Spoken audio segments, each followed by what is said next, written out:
আমি কথা দিয়ে যাচ্ছি, এই দেশের চুনারঘাট মধ্যপ্রদেশের ভাগ্য পরিবর্তনে আমি এমন কিছু কাজ করে যাব ইনশাআল্লাহ।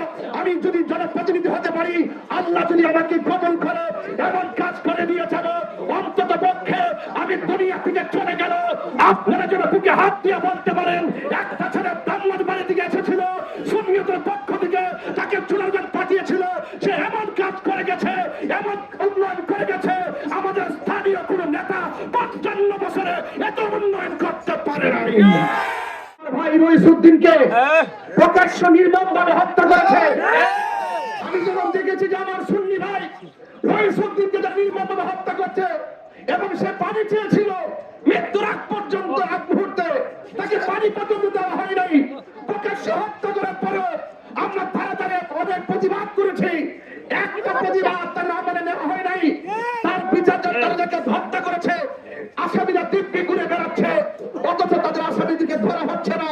তাই আমার রইসুদ্দিন ভাইকে যারা হত্যা করেছে, আমি মনে করেছি আল্লামা শহীদ ফারুকীকে যারা হত্যা করেছে, এই দেশের মাজার যারা ভেঙেছে, এই দেশের এক হিন্দু ভাইকে মেলা গাছের মধ্যে ঝুলিয়ে আগুন দিয়ে পুড়িয়ে দেওয়া হয়েছে, আমি মনে করেছি দেশ দেউলিয়ার পথে চলে যাচ্ছে, দেশকে বাঁচাতে হবে, দেশের মানুষকে বাঁচাতে হবে, দেশের ধর্মকে বাঁচাতে হবে, রইসুদ্দিনের বিচারকে ত্বরান্বিত করতে হবে।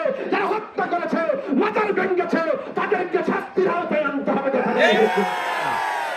এমন একটি গুরুত্বপূর্ণ জায়গায় উপস্থিত হয়েছেন, আপনাদের সকলকে আমার পক্ষ থেকে আন্তরিকভাবে অভিনন্দন জানাচ্ছি।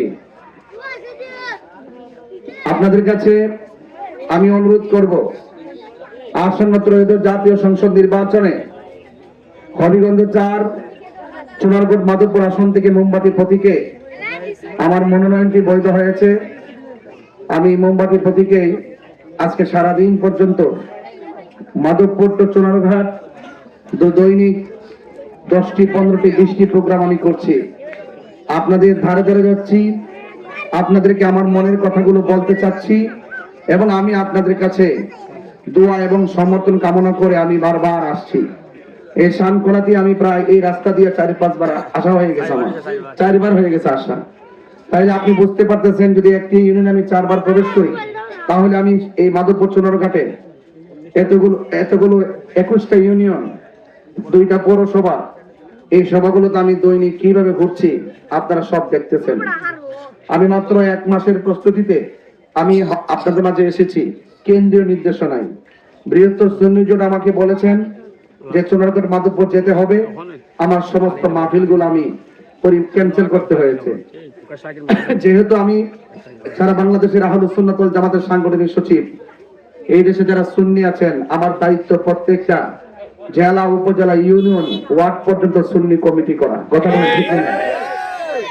তো সেই জন্য আমার এত বড় একটি দায়িত্ব আপনাদেরকে নিয়ে সুসংগঠিত করার জন্য আমার কাজ সামনে রয়ে গেছে। তো সেই দায়িত্বগত জায়গা থেকে আপনারা যারা সুন্নি আছেন, আপনাদের কাছে কি আমার দাবি আছে না? সুন্নি ভাইরা, দাবি আছে না? আমি যখন মাহফিল করতে গেছি, হাজার হাজার লোক, আপনারা আমার ওয়াজ শুনছেন না? আমি কোরআন সুন্নাহর আলোকে আলোচনা করি নাই? এবং এই দেশে যখন কেউ ওলি আল্লাহর বিরুদ্ধে কথা বলে, নবীর বিরুদ্ধে কেউ কথা বলে, কোরআনের বিরুদ্ধে কেউ কথা বলে, রাজ সার্বভৌমত্বের বিরুদ্ধে কথা বলে, আমি কি রাজপথে প্রতিবাদ করি নাই? সেই জন্য আপনারা, আমি দায়িত্বহীন কণ্ঠে বলতে পারি, আমি আপনাদের পরীক্ষিত সন্তান, আমি আপনাদের একজন পরীক্ষিত যোদ্ধা হিসাবে আমি আপনাদের কাছে দাবি করতে পারি। কারণ আমার নীতি, নৈতিকতা, আদর্শ, আমার জবান, আমার চলাফেরা, আমার চরিত্র, আমার চলাফেরার ধরন সব আপনাদের জানা। আমি কি এই 22 বছর ধরে যে চুনারঘাটে আমি আসি, আজ পর্যন্ত আপনাদের মনে কষ্ট দিয়ে কথা বলেছি? আজ পর্যন্ত কোন সুন্নিদের মনে আঘাত দিয়েছি? বরং সুন্নিয়ত যখন বিভিন্ন দ্বিধায় বিভক্তি ছিল, আমি ডোর টু ডোর, খানকা টু খানকা, দরবার টু দরবার, প্রত্যেক পীরের দরবারে দরবার আমি গিয়েছি। এবং সারা বাংলাদেশের এই বর্তমান বাংলাদেশের যে ক্রাইসিস মুহূর্ত তৈরি ছিল, অনেক অপশক্তি যখন আমাদেরকে একদম নিশ্চিহ্ন করে দেওয়ার জন্য ষড়যন্ত্র ছক আঁকছিল, ঠিক ওই মুহূর্তে আমি খানকায় বসে না থেকে সারা বাংলাদেশ ঘুরে ঘুরে পীর মাশায়েখকে ঐক্যবদ্ধ করার জন্য আমি কাজ করেছি। এবং এখন আমরা সবাই ঐক্যবদ্ধ। সুন্নি জামাত কি ঐক্যবদ্ধ নাকি বিচ্ছিন্ন? তো ঐক্যবদ্ধ সময় যখন আমি আপনাদের কাছে এসেছি, আমি বিশ্বাস করি কোন সুন্নি আমাকে ফিরিয়ে দিবে না। সুন্নি ভাইদেরকে বলবো, আপনারা অনেক রাজনীতি করেছেন, আপনারা অনেককে আপনারা বিগত দিনে ভোট দিয়েছেন, আপনারা অনেককে ভোট দিয়েছেন। আপনারা বলুন, যেহেতু এই আসনে আমাদের সুন্নিয়তের একজন প্রার্থী আছে, মোমবাতি প্রতীক নিয়ে আসছে, অন্তত সুন্নিয়তের এই ক্রাইসিস মুহূর্তটা যদি আপনারা মনে না রাখেন, তাহলে আগামীর দিন কি ভালো হবে? আগামীর দিন কি ভালো হবে? এই জন্য সুন্নিদেরকে বলবো, সুন্নি ভাইদেরকে বলবো, ব্যবসায়ীদেরকে বলবো, পীর মাসায়েখদেরকে বলবো, সিদ্ধান্ত নিতে ভুল করবেন না। 12 তারিখ নির্বাচন হবে, 13 তারিখ থেকে আমার মাহফিল শুরু। 12 তারিখ নির্বাচন হবে, 13 তারিখ থেকে আমার মাহফিল শুরু। 2028 সাল পর্যন্ত আমার মাহফিল লেখা। আল্লাহ যদি বাঁচিয়ে রাখে আমি মাহফিল গুলো করবো। আমি যে মাঠ থেকে এসেছি আমি সেই মাঠে চলে যাব। কিন্তু আপনাদেরকে আমার অনুরোধ রইল, অন্তত পক্ষে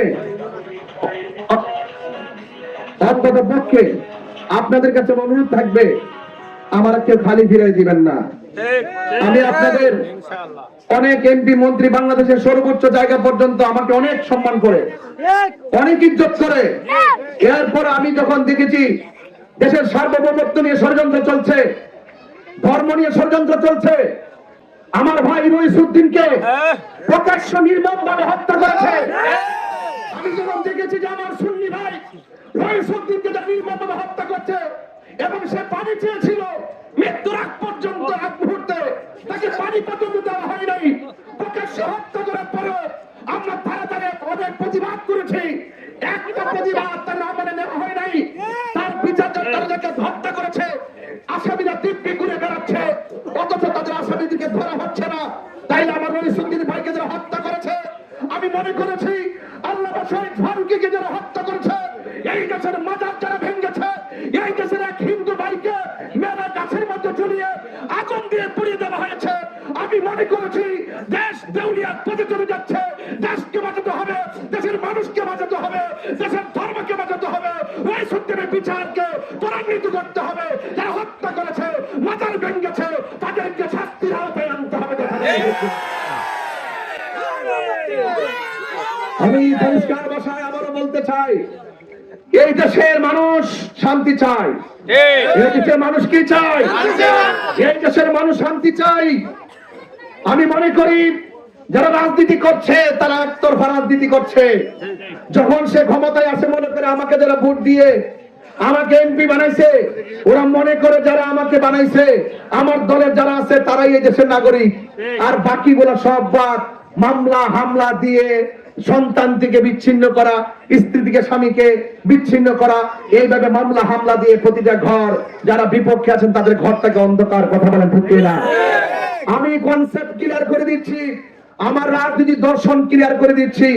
এতক্ষণ সুন্নি ভাইদেরকে নিয়ে বলছি যেন সিদ্ধান্ত ভুল না করে, এই সময় বারবার আসবে না। কথা বলেন ঠিক না বেঠিক? এক থাকবেন। 2 নম্বর হলো, এই দেশে অন্য ধর্মের মানুষ বসবাস করে, করে কি করে না? তাদের নিরাপত্তার দরকার আছে না নাই? তাদের শান্তির দরকার আছে না নাই? আমি তাদের ওই সনাতন ধর্ম থেকে শুরু করে অন্য ধর্মাবলম্বী যারা মানুষ রয়েছেন তাদের শান্তির জন্য আমি কাজ করব। আর 3টা কাজকে আমি নিজের হৃদয়ে ধারণ করেছি। একটি হলো শিক্ষা, আরেকটি হলো স্বাস্থ্য চিকিৎসা, আরেকটা হলো অবকাঠামো উন্নয়ন। শিক্ষা প্রতিষ্ঠান থেকে শুরু করে স্কুল কলেজ মাদ্রাসা থেকে শুরু করে রাস্তাঘাট আজকে আমি গিয়েছি, অনেক ভিতরে গিয়েছি, বাগানের ভিতরে গিয়েছি, আমি দেখে এসেছি রাস্তার কি বেহাল দশা।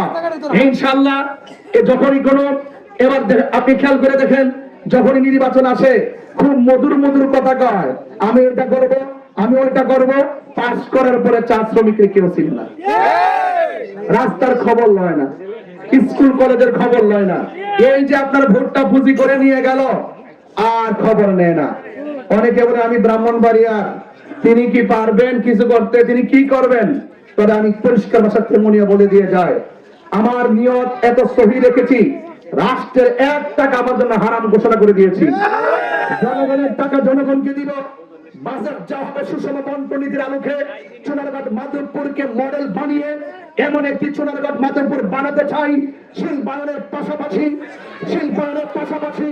এই দেশের মধ্যে আমাদের চুনারগড় মাধবপুরে জাতীয় উদ্যান বিশেষ করে রেমা কালিঙ্গা সহকারে এই সম্ভাবনা যে সুমহান জায়গা রয়েছে এই সুমহান জায়গা থেকে আমরা অর্থনৈতিক ভাবে এত ডেভেলপ হতে পারি ইনশাআল্লাহ।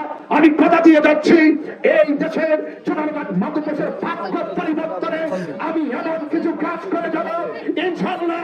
আমি যদি জনপ্রতিনিধি হতে পারি, আল্লাহ যদি আমাকে কবুল করে এমন কাজ করে দিয়ে যাব, অন্তত পক্ষে আমি দুনিয়া থেকে চলে গেল আপনারা যেন বুকে হাত দিয়ে বলতে পারেন একটা ছেলে বাংলার বাড়ি থেকে এসেছিল সুন্নিয়তের পক্ষ থেকে তাকে চুনারগড় পাঠিয়েছিল, সে এমন কাজ করে গেছে, এমন উন্নয়ন করে গেছে, আমাদের স্থানীয় কোন নেতা ৫৫ বছরে এত উন্নয়ন করতে পারে নাই।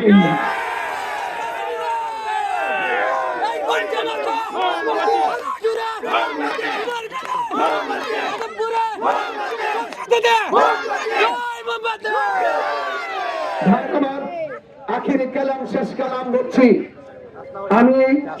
এই যে আজকে ৩ রাস্তা ভরপুর হয়ে গেছেন মানুষ, বেশি নোটিশও করি নাই, শুধু মাইকের আওয়াজে আপনারা অনেকগুলো মানুষ এসেছেন।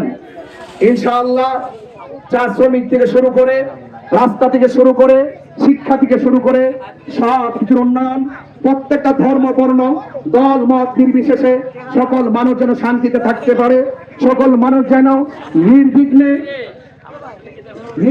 যেন তারা চলাফেরা করতে পারে ইনশাআল্লাহ। সে আমি আমার দায়িত্ববোধের জায়গা থেকে চেষ্টা করব। শেষ কথা বলছি, আপনারা মনে করেন যারা পাস করবে, আল্লাহ যদি আমার বানায়, যারা আমার ভোট দেয় তারা আমার নাকি, আর যারা ভোট দিবে না তারা আরেকজনে। এইভাবে রাজনীতি চলতেছে 55 বছর, এইভাবে রাজনীতি চলতেছে 55 বছর, এটা প্রতিহিংসা রাজনীতি চলতেছে। আমি মনে করি 55 বছর আমরা প্রমাণ করছি এই দেশে একমাত্র শান্তিপ্রিয় দল সুন্নি জামাত। সুন্নিদের কাছে দেশ নিরাপদ, দেশের মানুষ নিরাপদ, খানকা নিরাপদ, মাজার নিরাপদ, ব্যবসা নিরাপদ, মন্দির নিরাপদ, খ্রিস্টান নিরাপদ, বৌদ্ধ নিরাপদ, সমস্ত মেহনতি মানুষ নিরাপদ। সুষম বন্টনীতির আলোকে চা শ্রমিকদের মুখের মধ্যে হাসি ফুটানো এটা আমাদের নৈতিক দায়িত্বের আওতায় পড়ে, কথা বলেন ঠিক কিনা? এখানে ব্যবসায়ী দেখলাম অনেক, ওই পিছন দিকে ব্যবসায়ীদেরকে দেখে দেখে এসেছি। যখনই কোনো দল ক্ষমতায় আসে, আইসে কি করে, আমি এমন দলের নেতা। কিছু ভাবতি নেতা আছে সমাজে, আছে কিনা বলেন? এই ব্যবসায়ীদেরকে জ্বালায় আংরা করে, এরা বলে মাসিক চাঁদা দিতে হইব, সিন্ডিকেটের মধ্যে সিন্ডিকেট কয় চাঁদা দিতে হইব। আমি কথা দিয়ে যাই, আল্লাহ যদি আমাকে দয়া করে কোন চাঁদাবাজি বাজারে চলবে না, কোন মার্কেটে চলবে না, এবং সিএনজি স্ট্যান্ডে কোন চাঁদাবাজি চলবে না। অবৈধভাবে বালু উত্তোলন করে পাহাড় বানিয়েছেন টাকার, অবৈধভাবে আর বালু উত্তোলন করা চলবে না। ইনশাআল্লাহ আমি সুষম বন্টন নীতির আলোকে আমি রাষ্ট্রের প্রত্যেকটা কাজ করব, এই আশা ব্যক্ত রেখে আপনাদেরকে কিছুক্ষণ সময় যেইভাবে রাস্তাঘাট বন্ধ হয়ে গেছে, অনেক গাড়ি ঘোড়া চলতে অসুবিধা হয়েছে, আমি দুঃখ প্রকাশ করি। অনেক বাজার ব্যবসায়ীরা ব্যবসা বন্ধ করে দিয়েছেন, আপনাদের সকলের ব্যবসার উন্নয়ন কামনা করি। আপনারা আমার জন্য দোয়া করবেন এবং আমি যেন আপনাদের সন্তান হয়ে আপনাদের পাশে থেকে আমি যেন অন্তত পক্ষে আপনাদের খেদমতে কাজ করতে পারে, আমি যেন অন্তত পক্ষে আপনার মহামূল্যবান ভোট, এই আপনার মহামূল্যবান ভোট যেন মোমবাতি প্রতীকে আগামী 12 ফেব্রুয়ারি আপনার মহামূল্যবান আমানতকৃত ভোট আপনারা আমাকে দিবেন।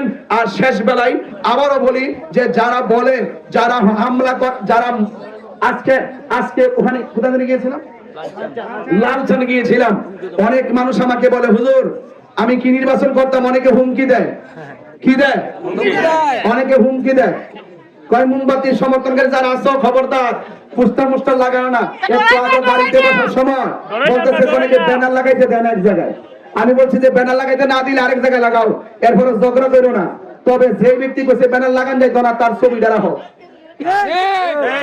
যে ব্যক্তি মোবাইল নিয়ে হুমকি দিছে তার রেকর্ডটা রাখো, যে ব্যক্তি আইসা করবে যে মোমবাতি সমর্থনকারীদেরকে হামলা করবো মামলা করব, বলছি তার রেকর্ড রাখো, তার ছবি রাখো। আমি অবশ্যই তাদের বিরুদ্ধে নির্বাচন কমিশন, বিভাগীয় নির্বাচন কমিশনের মাধ্যমে প্রশাসনিক হস্তক্ষেপে তার দাঁত বাংলা জবাব দিব আইনিভাবে।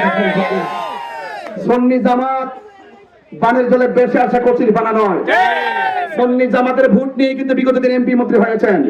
যারা চেয়ারম্যান হবেন তারা কিন্তু সুন্নিতের ভোট লাগবে, যারা মেম্বার হবেন তারা সুন্নিতের ভোট লাগবে।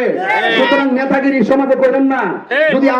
যদি আহলে সুন্নাত ওয়াল জামাতের পক্ষ থেকে যে নির্বাচনী যে জন আকাঙ্ক্ষা তৈরি হয়েছে, সেই আকাঙ্ক্ষা যদি আপনার কারণে সেই রুটম্যাপটা যদি ব্যাহত হয়, তাহলে আগামীতে আপনারা কিন্তু জবাব দিতে হবে। ব্যালটের মাধ্যমে কিন্তু সিদ্ধান্ত হবে। সুতরাং প্রতিহিংসা রাজনীতি বাদ দিয়ে রাজনীতিতে প্রতিযোগিতা করেন। আপনার ভোট আপনি চান, আমার ভোট আমি চাই।